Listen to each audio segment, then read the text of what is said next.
Assalamu alaikum warahmatullah. So it's time to give you an update on our little container garden and show you some of the ways that we try and control pests in this garden and what's working and what's not working so well. So we finally got some rain, but that's not going to stop us from being out in the garden. And I'll show you some of the things that we've got. So this is our containers of chilies, and our chilies are coming on quite well actually. They're growing outside, and this young plant here is starting to flower, and these are green chilies, and I think this one's a basket of fire, and that's a pepper. But they're coming on quite nice. They're starting to flower quite well. We've got a marigold planted in the middle, and hopefully that'll deter some of the pests, some of the slugs. So the biggest pests that we get for our chilies are earwigs. Now earwigs are an absolute nightmare when it comes to chilies, because what they do is they burrow inside the chili pod, and then they lay their eggs in there, and then when the larvae hatch they eat the pod from inside, and it turns it into a blackened mess. And the thing we'll use to try and prevent earwigs in our chili area, especially outside, is we'll try and use natural predators to sort of eat any population. So anytime we come across earwig nest, we'll take that, feed it to the chickens. We'll allow birds to come in and scratch around in here, and help control the help control the earwig population that way. We'd like some more natural predators for earwigs, and that'd be a really good thing. I'm a fan of using neem oil, but I tend to use neem oil in contained areas, so inside my greenhouses, inside the house, where plants aren't going to be exposed to the atmosphere and environment outside. Because the way neem oil works is it uses a chemical called azadirachtin, and that works by suppressing the breeding qualities of insects. So if you spray that in open fields, the problem that you're going to have is, as well as killing harmful predators and pests, you can also harm beneficial insects. So you'll harm bee populations and you'll harm other insects outside.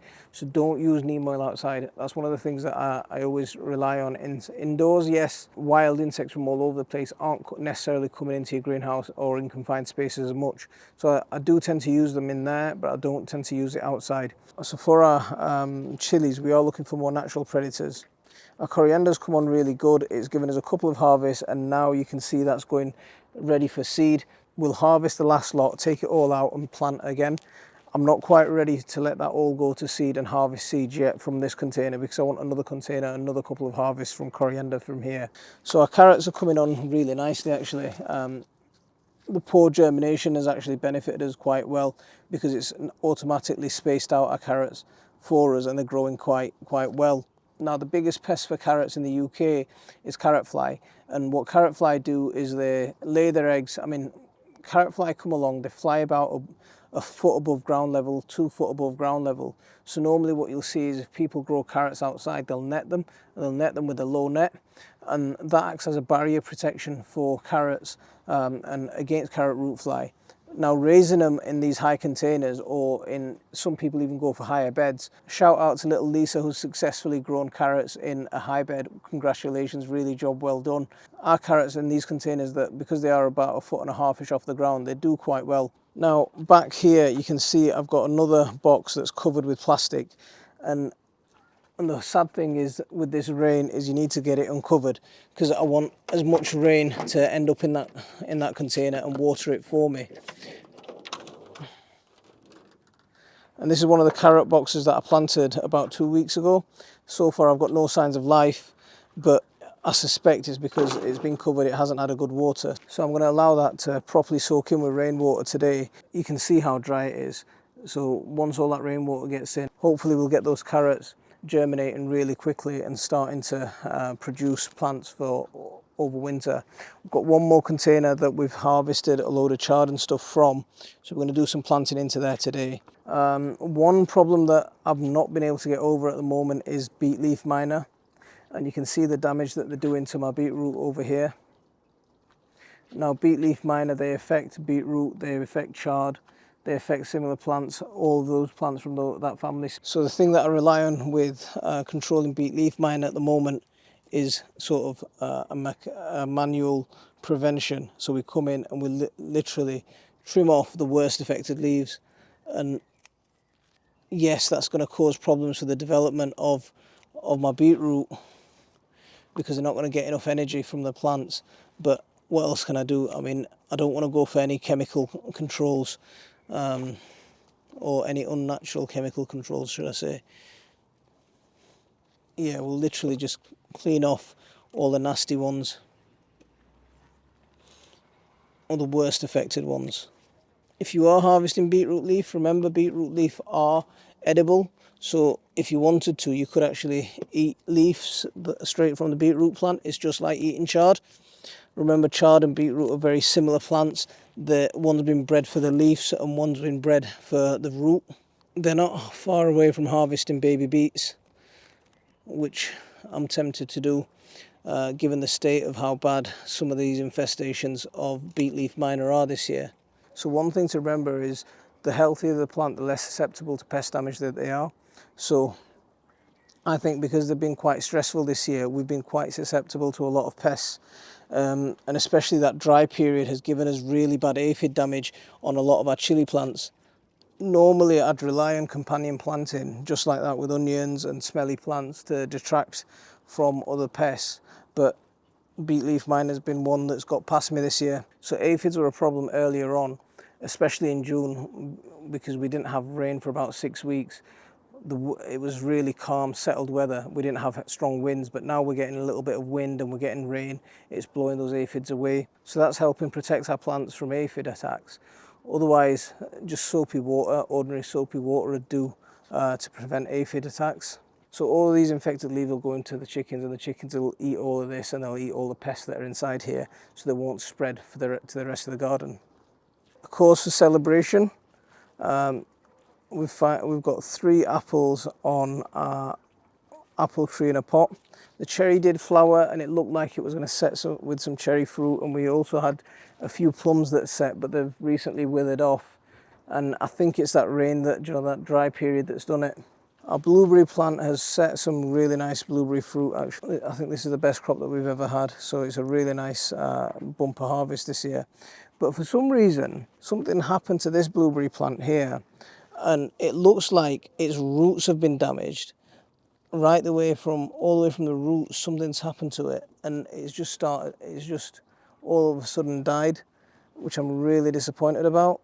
So now that it's starting to rain, after a long period of dry, what we're going to get is slug attacks. So be prepared for that. It can come as a bit of a shocker because we've not experienced slug attacks for a while because of the dry weather. Now that it's becoming wet, it's becoming warm, it's perfect conditions for slugs to come out.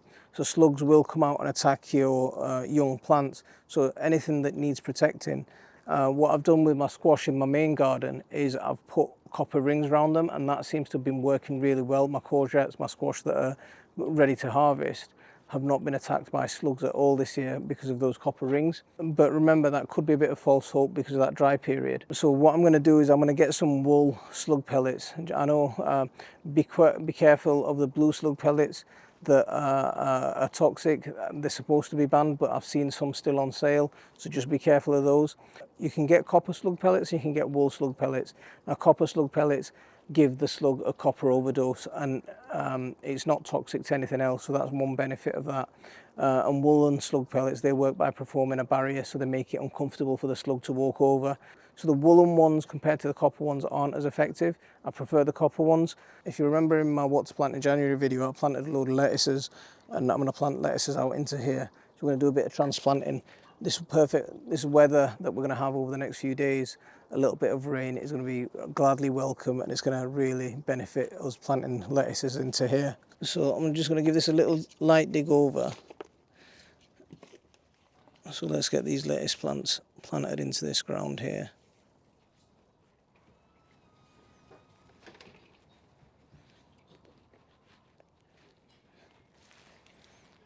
So there we go, that's my lettuce planted into there. I'll give that a water and we should have some nice lettuces coming on, ready to harvest in the next few weeks. If you haven't already sown some more lettuces, get some more lettuces sown, and that way you're going to have continuous harvests of lettuce all the way through the rest of this season. Remember, with small scale gardening like this and limitations on space, the key is to maximise and getting plants wherever you can get them. So anywhere you find a little hole that you can bung a plant, just bung it in. Don't worry about things like square foot gardening and all that sort of stuff. You find a bit of space that's suitable, just stick it in and things will grow. Don't worry about it. Don't worry about being exactly precise. Look, even in these containers, even in this amount of space, we can still get things growing. Like these last few lettuce plants, they're not quite ready to fill a window box up. So what I'm going to do is I'm just going to stick a bit of compost in here, and I'm going to plant the rest of these plants just straight into here.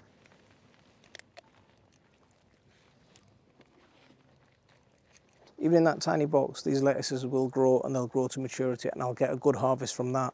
So that's good enough for me. I'm quite fortunate now to have a garden where I've got a little bit of space, but where I grew up, our garden wasn't much bigger than this. So we had to improvise and we had to use whatever techniques we could to try and grow a little bit of food. One of the things that we made sure that we did was we made sure we grew some of our own food no matter what. And we use things like this. We use things like these bathtubs, and these were practical ways of us growing things for free.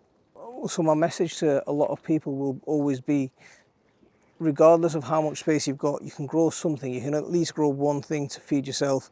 And that practice, that practical implementation of growing, that knowledge is going to be invaluable.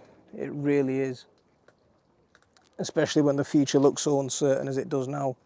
So yeah, get growing something. So look how densely we've grown all that chard there. Now we'll constantly pick baby leaves off that chard. What I'll do with some of those plants is I'll take them out and I'll plant them into the main garden.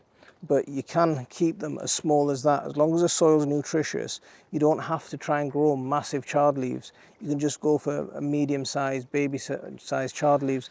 And baby leaves are much better for salads, so if you're going to eat them raw, they're much better as younger leaves. The bigger leaves can be a bit tougher.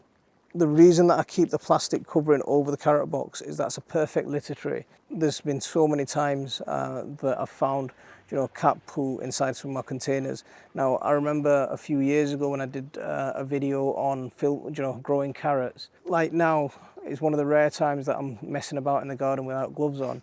And that time I was just squelching my really fine, I'd sifted the compost the day before, and I'd made a really lovely tub of carrot, mix.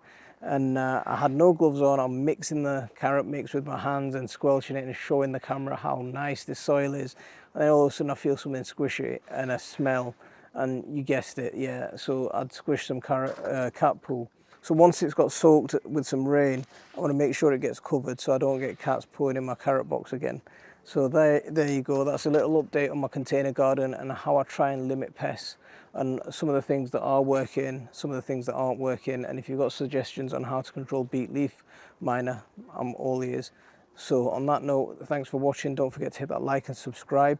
If you want to support our channel, you could always become a patron. But I'll see you on the next one. Assalamu alaikum wa rahmatullah.